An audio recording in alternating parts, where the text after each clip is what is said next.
approval? Months po ba? 1 month lang.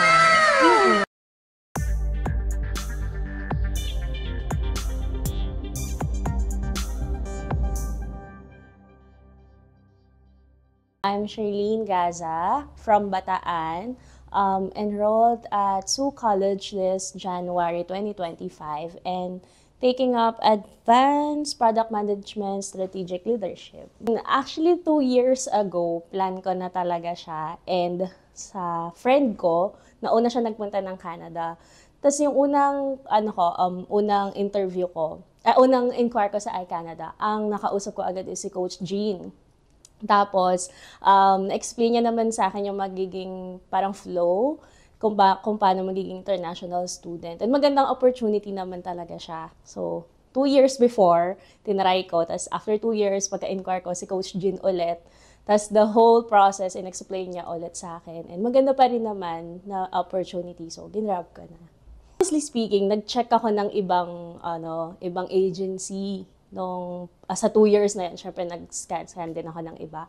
Pero si iCanada pa rin talaga yung naka-help sa akin ng mas okay talaga. Parang detailed talaga kasi kapag kay iCanada. Just siguro sa akin, kasi nagwo-work ako Currently working ako. So, syempre, pag-gather ng mga credentials, medyo mahirap siya kasi nagwo-work ka nga, weekends ka lang available.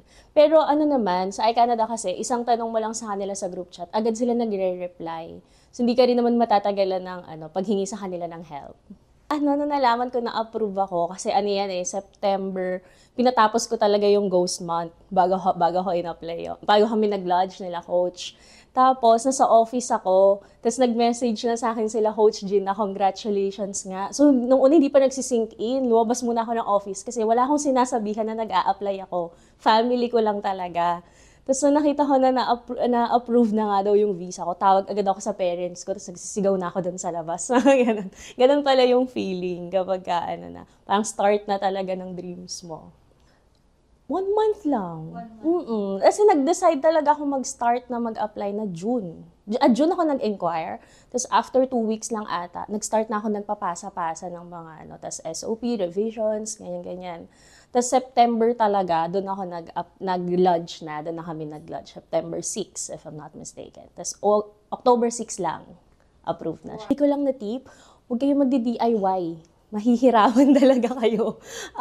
Mas okay yung may guidance talaga. Yung mas may nakakaalam ng lahat ng gagawin nyo para hindi rin masayang yung time. See you in Canada in a few weeks. Alright, congrats!